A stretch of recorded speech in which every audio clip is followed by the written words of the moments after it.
still got the epilogue. I thought, oh, wait, what? Hang on a minute. You're doing well, son. What? Father. Come now. You know who sired you. That doesn't matter now.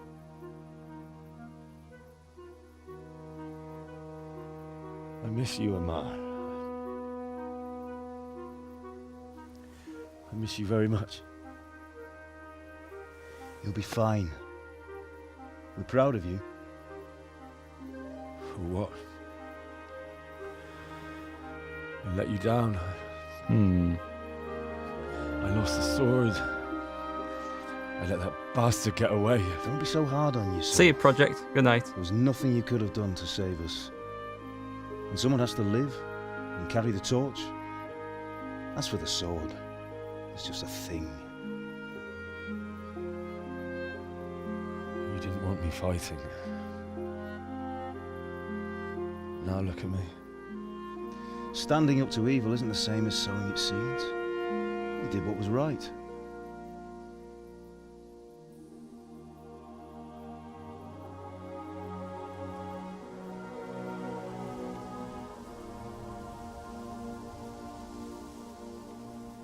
That is very pretty. I have to leave you now.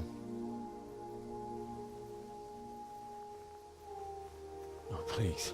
You know I can't stay.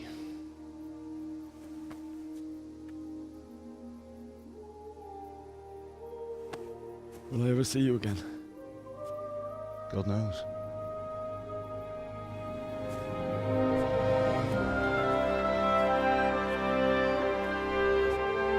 Is that his mum or is that Teresa? Oh no, it's his mum. Or else his dad's running off with his girlfriend, which would make for one hell of a DLC.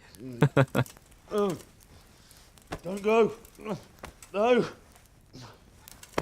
What on earth were you dreaming about? I couldn't wake you, and it's well past dawn. Sir Radzig wants you at the upper castle. The lords are in council with Jobst. Right. I'll go straight away. Hangover? What is it? It's just... I don't know how to address you anymore. All of a sudden you're Sir Radzig's son, hobnobbing with lords and ladies. And here's me, as common as muck. We'll get out of my bedroom then. Oh, give over, you idiot. Do I look like a lord to you? Not really. You're as much a lord as I am a nun. And I've never looked good in a habit. Get out of here. Or I'll have you clapped in the stocks.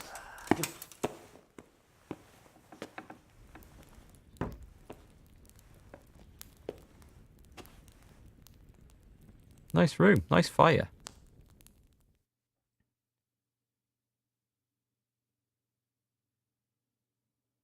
Loading screen is...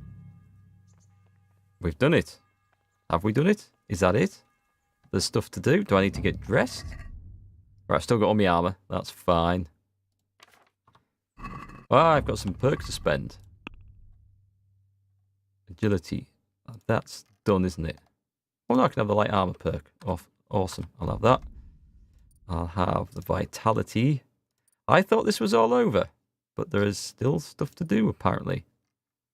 That's all good. Combat, good. Skills. And the main level. What's the last main... Oh, God, I hated these. The Golden Tongue. Oh, okay. That's not what I thought it was. Scout. Right, okay. Well, I thought it was all over, chat. It wasn't. Right, my prediction is that there's going to be some future episode about Henry's dad, the blacksmith. And there's some story behind that. Maybe you will play as him. You know, in like a prequel to this. That would be a good story. It would. There's obviously going to be something where Henry follows on from this adventure. Jesus, look where you're going. Where are we supposed to go? The upper castle. Up there, okay. Yeah, and they're already working on the sequel, so Hey! it's gonna be good times ahead, I think. Oh, sorry to hear that, Deathman. That's not good. Yeah, plenty of rest for you, I think. And chicken soup, or well, people say that's supposed to make you feel better. Never worked for me. I found the best thing was a kebab with loads of red hot chili sauce on. Cleared the nostrils quite nicely in the airways. But probably not good for a bad throat. In that case, lots of ice cream. Ice cream works. You've got a bit of a day off tomorrow. Well, I suppose that is an upside. I'm sure, Mikey, that Oh, how? everyone will talk to me like I'm a Jobst as well. peasant. I am. What about Istvan? I assume... That we didn't catch him? No. Because if we had, you'd be the first one to know. Have no fear. We'll get him eventually. I hope you're right. Anyway, let's go and see what Jobst wants from us.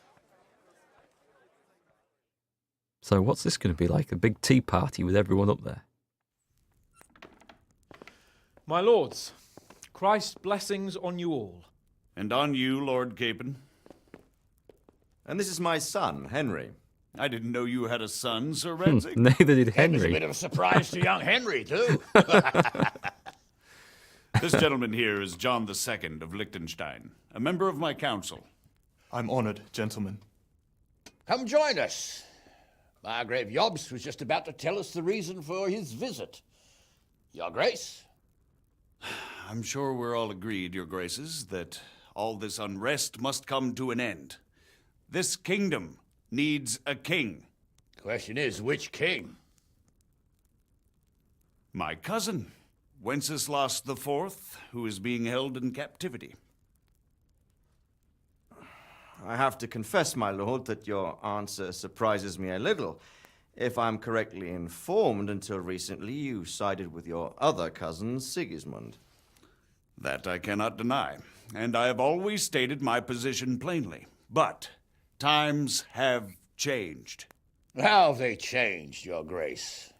Sir, there is one thing on which we undoubtedly concur, that King Wenceslas, unfortunately, did not inherit his father's gift for governing.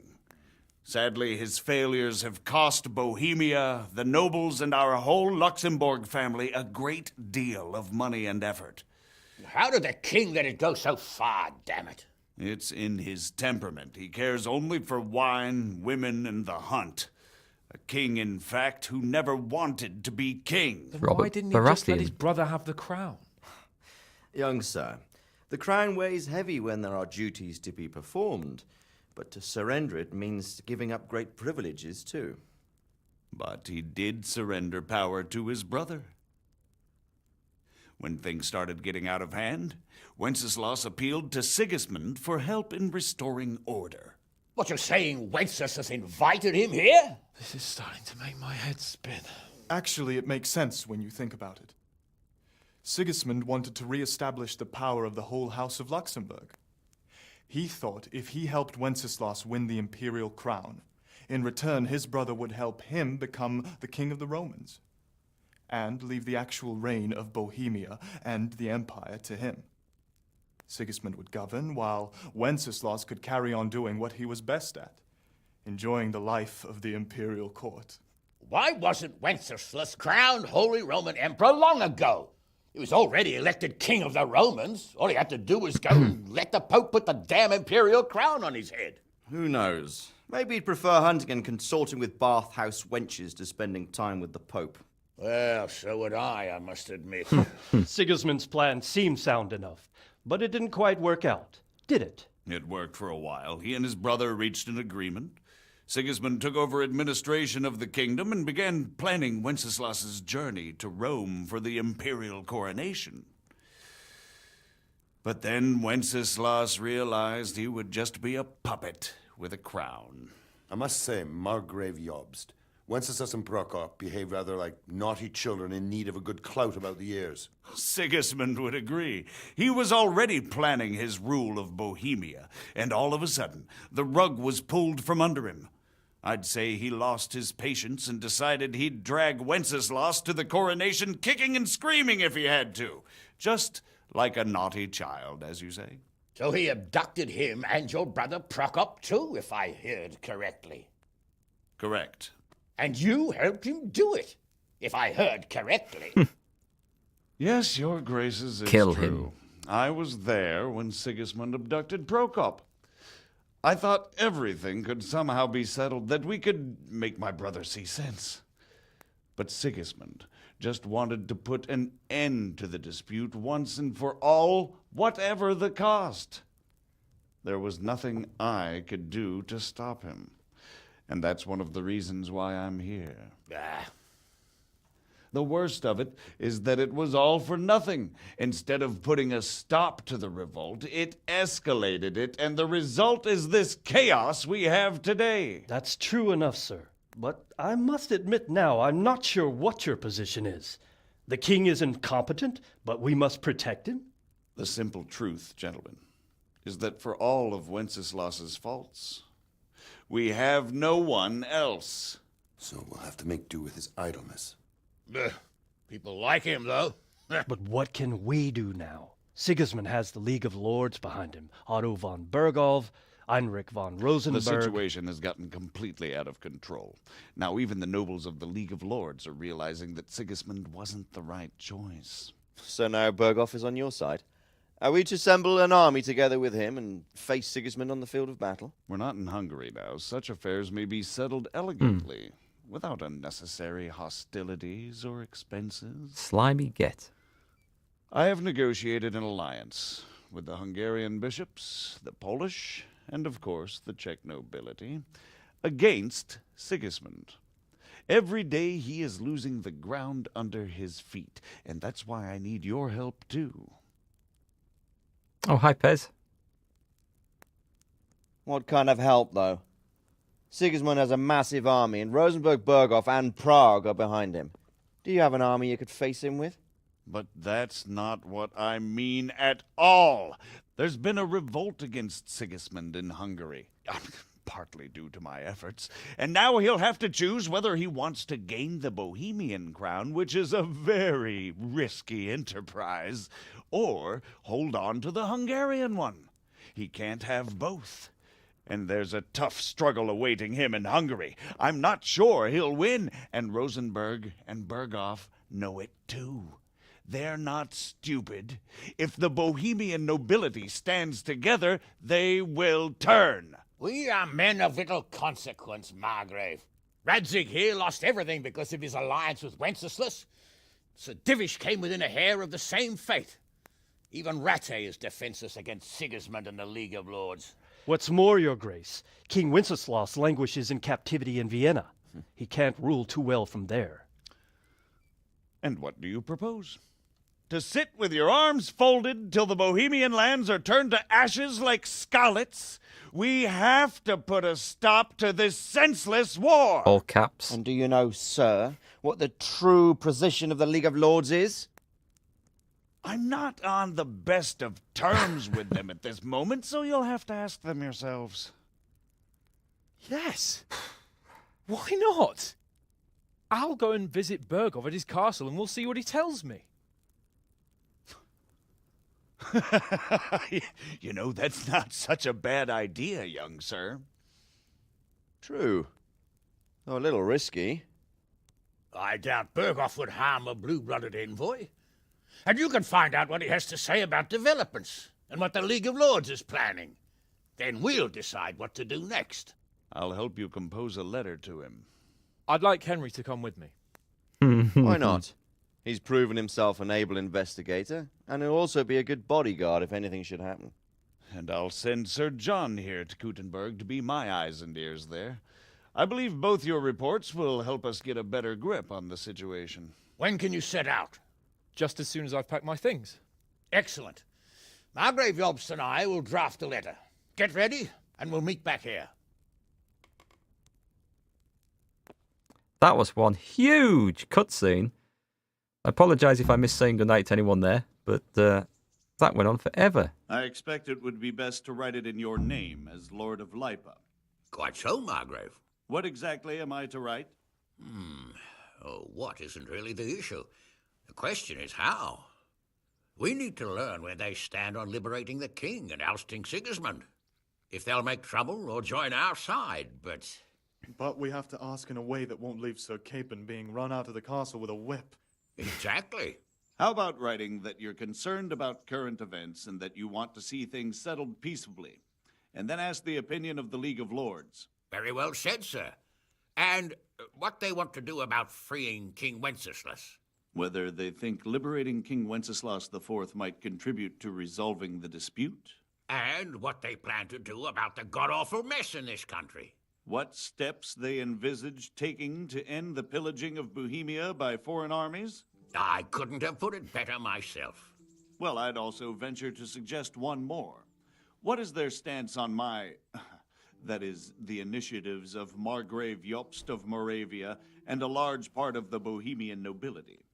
Whether they plan to take action against them or support their efforts? You read my thoughts, sir. You learned John of Jenstein or Jenstein? Oh, I'm here. I thought I was just watching that as an observer. Hang on a minute. So, it looks like you're off on a mission. Yes, I can't wait. I don't want to dampen your spirits, my boy, but watch out. These are evil times, and who knows what can happen along the way. Not to mention that Bergov is no saint. Don't worry. I know. You've shown you can fend for yourself, but do take care. You'll be travelling as Lord Capon's bodyguard. You'll be there to make sure nothing untoward happens to him. Keep your eyes peeled and your ears wide open. What Bergov tells you is one thing, but what you see may be quite another. Rest assured, Father. And don't get embroiled in anything else. Just hand over the letter, hear out his reply, and return. So no side quests then. Very well. Bergov is at Trotsky Castle. I think you'll find it quite an eye-opener. It's one of the finest castles in the land. It's 3 days' ride from here, so unless you hit a snag along the way, you'll be back soon enough. Any questions? Oh my god! I thought this was supposed to be leading us out of the game. Hey, Pez, you're on a World of Tanks sabbatical, and you enjoyed my YouTube. Cool, thanks. What are you playing then to sort of having a break from World of Tanks? And Sir Hanush has such a special way with the words, it's a good thing. He isn't writing a letter. Yeah, I was thinking that. I don't like this Jobst fellow. He is a very slimy sort of character. He seems like a true politician worming his way in there. Yeah, don't trust him. This is a history lesson. Yeah, which is what the game designers wanted to do. They wanted to bring awareness of their country's history, which is a very cool thing. It's also what the makers of, I think, 301 Squadron or 303 Squadron, Battle of Britain game have done with a Polish squadron there. Polish game developers wanted to tell the story of the Polish pilots in the Battle of Britain. I can totally understand it because these are histories that don't go on in Hollywood. They aren't told in Hollywood. They aren't told in the English-speaking countries.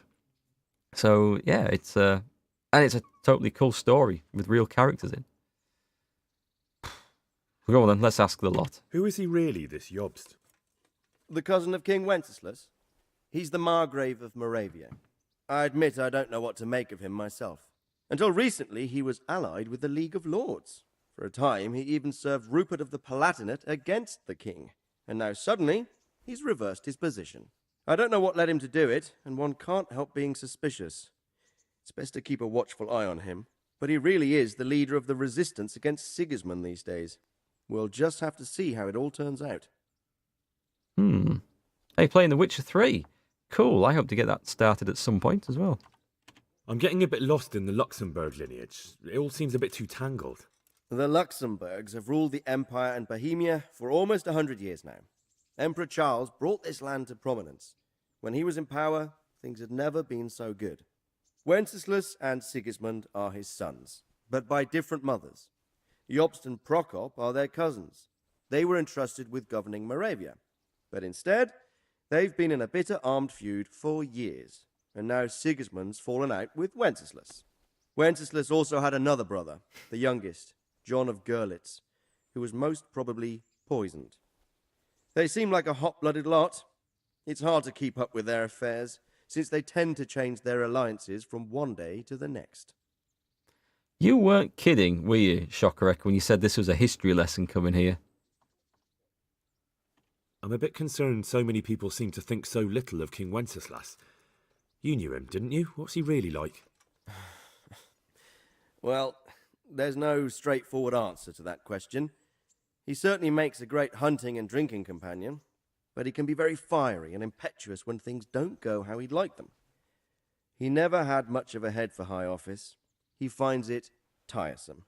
But once a man's grasped the scepter, it's hard to let it go again. You can't just abscond. You've seen for yourself what happens when he disappears for a few months. Better a bad but legitimate king than a bloody war over the throne. You hope they make another game about Polish tankers? Yeah, and maybe the Polish airborne troops as well, because they played quite a large part. Not as much in Arnhem, although they were present, but in a lot of operations. Who is this Prokop that Job spoke of? Jobst's brother, the king's cousin. He and Jobst warred over Moravian supremacy for years. Then they were allies for a while, betrayed Wenceslas and sided with Rupert of the Palatinate. But after Sigismund abducted Wenceslas, Prokop fomented a revolt against him, and Sigismund had him captured. Politics. Make of it what you will. I, for one, can't make head or tail of it most of the time. Can't we just go back to bathhouses and wenches and chasing down thieves and killing bandits in the woods? This is all getting a bit political for poor old Henry. The League of Lords and that Berghoff we're off to see. Who are they? Oh, exactly? no, that's a big the question. lords of the powerful houses. Heinrich of Rosenberg, Otto of Berghoff, Heinrich of Radetz, and others. They're unhappy with the way their influence declined after Wenceslas surrounded himself with the lesser orders of nobility. They abducted the king years ago and made him bow to their will. They got away with it that time, and now they've joined forces with Sigismund and done it again. But now it seems that Sigismund's behavior is starting to rub them up the wrong way, so they may well be thinking twice. We'll see what Berghoff has to say. I don't know all that much about Sigismund. He's the king's younger brother and king of Hungary in his own right. 7 years ago, he led a crusade against the Turks and was defeated at Nicopolis.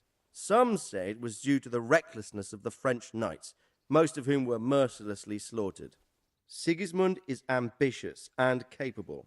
He might well make a better ruler than Wenceslas, but he's arrogant, and to our misfortune, brutal. Not long ago, he himself was held captive by the Hungarian nobility.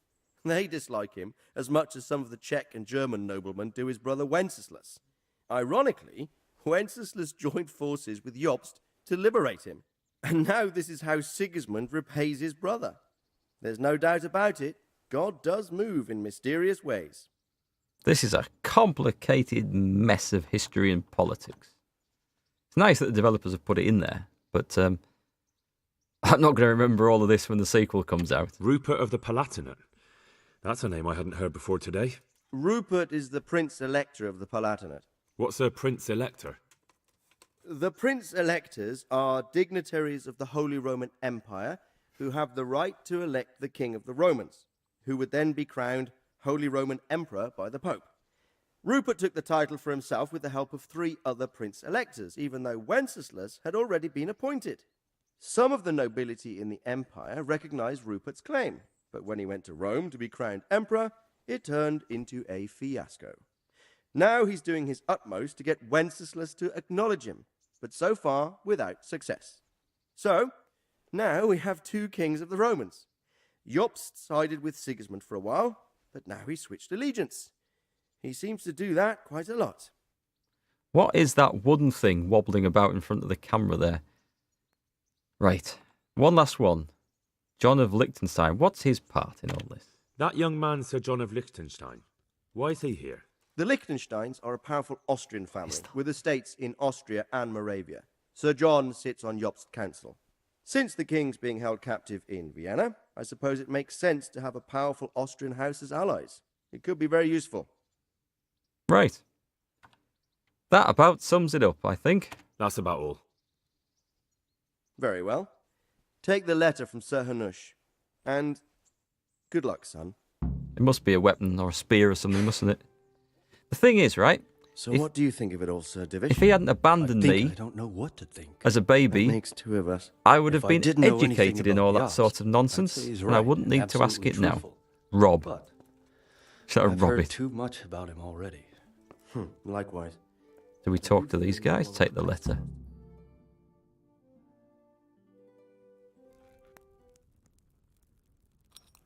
I believe we have written it well, gentlemen. Without a doubt. No one could deduce from this whether we are Sigismund's allies or foes. I must travel back to Brno now, but soon I will go to Brandenburg and I will stop here on the way back. By then, Sir Capon should be back and we can discuss how to proceed. Right. Before you leave, my lord, there is one thing that gives me no rest. Why did Sigismund come as a foe? It makes no sense. If I may, sir, I think I can explain. Oh, please enlighten us, young sir. I live not far from Hungary, where Sigismund reigns. It is a savage country, and the constant war with the Turks has hardened the people. They need a monarch with an iron hand. So when Sigismund felt the wind of revolt, he reacted as he would at home. Only what works on the Hungarian nobles does not work here in Bohemia. Bringing order is one thing, but slaughtering and pillaging with a horde of barbarians quite another. What purpose does that serve? But Sigismund did give the Bohemian nobles a chance to take his side. It was only when they refused his ultimatum that he lost patience and took to the sword. As for the barbarians, he could afford nothing better. The Hungarian nobility would gain nothing from joining his campaign in Bohemia. He didn't have enough coin for a regular army, and so he recruited the Cumans. What he does not pay them, they make up for in plunder. But in the end, he didn't have enough to even satisfy the Cumans. That's why he raided Kuttenberg and Skalitz. He wanted the silver. That makes sense. My lords, how's the letter coming along? It's done. Then we can be on our way. Now remember what we said, boy. All you have to do is deliver the letter, listen to the answer, and come back here. Don't provoke Berghoff in any way. Provoke? Me? Never, Uncle. We'll be back in a few days. Farewell, your graces. Come, Henry, my men are waiting. I wish you Godspeed. This is it then. For the second time tonight. Is this the ending? Or is there more? I got 85 groschen. Congratulations, you've completed the main storyline. If you like, you can still embark on side quests and activities or just wander the world. You can finish the game anytime by joining Sir Hans Capon's squad. You can finish the game anytime by joining his squad. Does that mean... Right, can I do that? Should I do that? Should I do the DLC first? What should we do? Because there's some of these quests which we can't do that. I can't be bothered with the Queen of Sheba's sword. These are just repeatable ones that we now need to know where. Ooh. Epilogue. Speak with Lord Capon in the courtyard and vengeance. Find Markvart von Aulitz and avenge your parents. I guess that's where number 2 comes in. I don't know. You have a bad feeling about this. Something's not right.